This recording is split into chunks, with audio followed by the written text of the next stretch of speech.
Does that mean I have to have my legs in the air all night? Well, I don't have a vase, do I? Craig and Mary went for a scuba lesson. They're on a 2-week holiday and it was getting a wee bit boring. Like, even like a week in. And I thought, another fucking week of this. We should really change things up a bit. Maybe go on a wee trip somewhere or something like that. They went down at the coast, at the beach bit, and you would see scuba this, boat, and just sort of ignore them, walk past. But scuba stuff, like, why gives a fuck about that? But a week into this 2-week holiday, they thought, you know what, fuck it. And so they went, so got taken out in the boat, and the person says, now, so when you go in, you've got this amount of time, and you fall off the boat backwards like that. Make sure that this is what you do. You did that. If you know, you don't go like that underwater. You did that. If everything's all right, and that's how you communicate. We gestures and all that. Don't go this deep. Now, when you come back up, you shouldn't be that deep that you'll suffer the bends, but make sure you don't go any deeper than that. Something. Craig was like that, right? And he was thinking to himself, I might go really deep. I don't give a fuck what you're saying. So they went in, Craig and Mary, and Craig just started going deep as fuck. Like there's the kind of, you can see the sand, right? And then it just suddenly gets deep, dark. He went, that's down there, I want to go. And so he started going down, you know, with the flippers.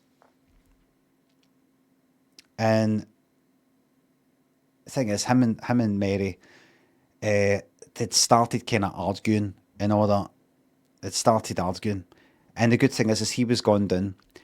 He knew that she couldn't go like that. You know, where are you going? Why you got? She's under the fucking water. He thought, I'm going to take this opportunity to get a wee moment to myself. Because they were kind of a week into this 2-week holiday. They'd started bickering about certain things and all that. And he thought, I want a wee moment to myself. Because he was doing things like he's in the toilet, sitting in the fucking toilet looking at his phone for ages. And he's like, you know what, fuck it, I'm just going to go down here. And he went down and it got darker and colder. That's the feeling when you go deep. Cold. He thought, I like this.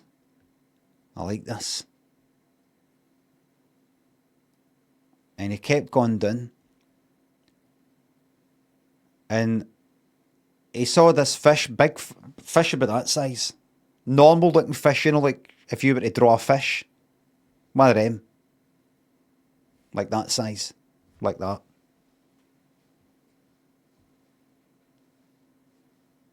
That normal fish. No one of the ones that's got a kind of flat face or it's like that. No one of them. Standard fish. Saw a big one of them. And then he saw a head, a human head, lying down there. And he went, kind of Jaws style. And started swimming up to the top. He'd went quite fucking deep. This is right on the ground. And it was weighted down with a keychain, what do you call it? You know, you get a kind of chain and it's what do you call it, a key thing.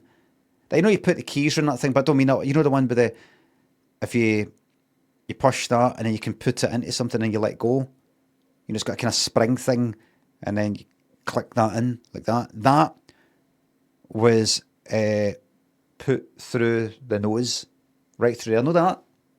Through there to weight down. At the other end of it was a wee metal ball. Looked like a kind of professional job. It was kind of horrible how it looked like this thing was especially made to weigh down a head like it's some sort of fucking ritual. Craig panicked and started swimming up to the surface quick as fuck. I don't know if you know what the bends are, but basically it's like it compresses something like the nitrogen or something like that in the air or something that's in your blood. I can't remember, the oxygen, I can't remember. And then when it's decompressing by you going up, it creates bubbles, I think. And that hits your brain and it fucks with you. That's what happened to him. And when he got to the top, he was like that, fucking. Oh, I don't know what happens to you. I don't know if you're like sleepy like that. Oh, like if you're like fucked, or if you're like this. I don't know if you're like, what's happened to me? I don't know. I don't know what happens to you. You're fucked. Hey, there's a heat down there. I don't know if that happens to you.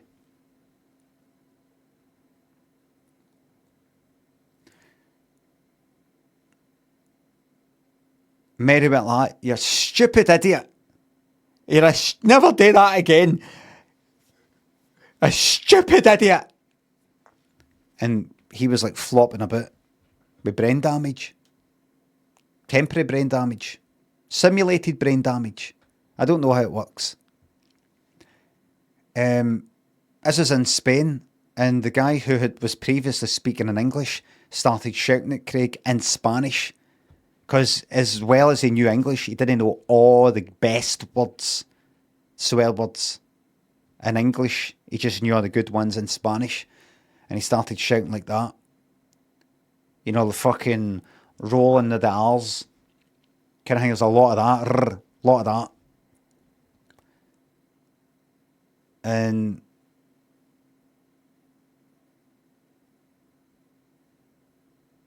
they dumped him there.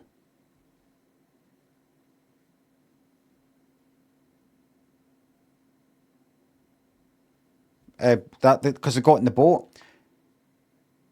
The guy pushed Craig back in because he took the scuba gear off him and pushed him back in, but he had a life jacket. Pushed him back in and started to go away.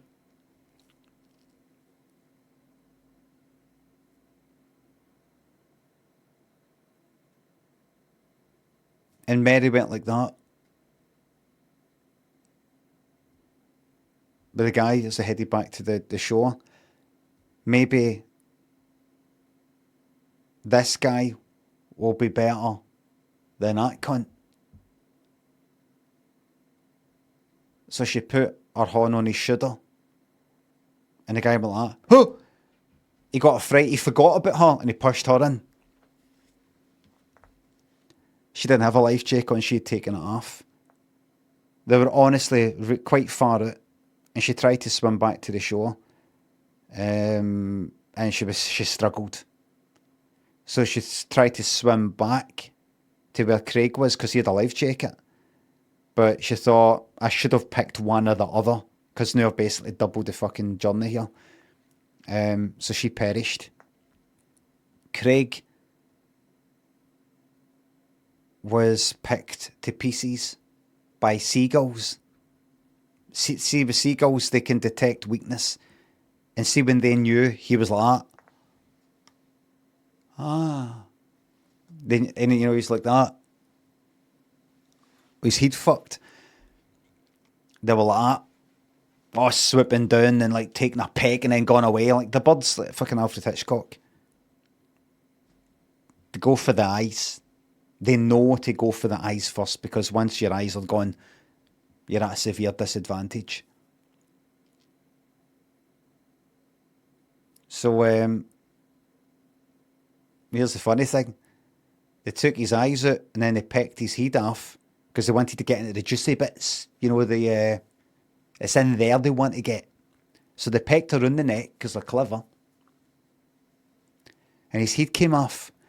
And then one swooped down with the wee key chain thing and the metal ball. Another one that quite a few of them carried the metal ball. And as Craig was, because he was still conscious, because you stay conscious for a wee bit after you've been beheaded, he was like, it's the seagulls that do it.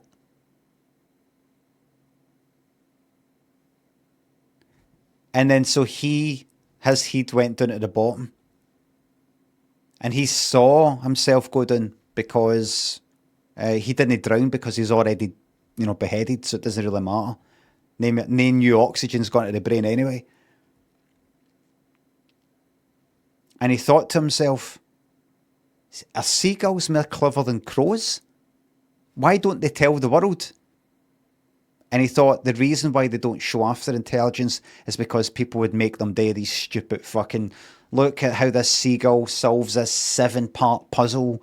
You know, in order for it to do this puzzle, it's got to know first it's got to get this long stick and put it in there and then move that wee stone out and pick the stones and put it in this fucking tube with water that, you know, elevates the water, the wee floating thing, pull that out, push that in there. And I just like, we'd rather be out in the fucking sea rather than a fucking cage getting tested like humans captured by aliens or something.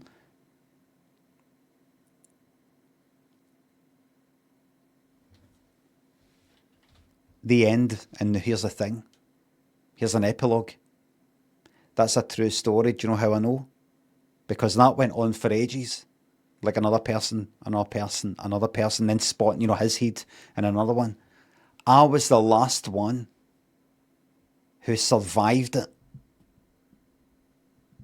Because, I don't know if you know, but see when I'm cycling and I go up there, everybody knows this about me.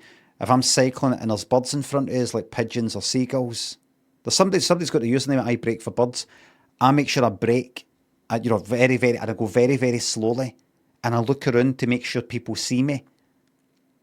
And they go like that, look at him, who couldn't harm a fly. Psycho style. Look at that man. He couldn't harm a fly, that guy. And the seagulls know that. So they did that to me. And then they went, oh, wait a minute, I think I recognise him. And they stitched me back up. And look how good a job they did. You can see a wee line there.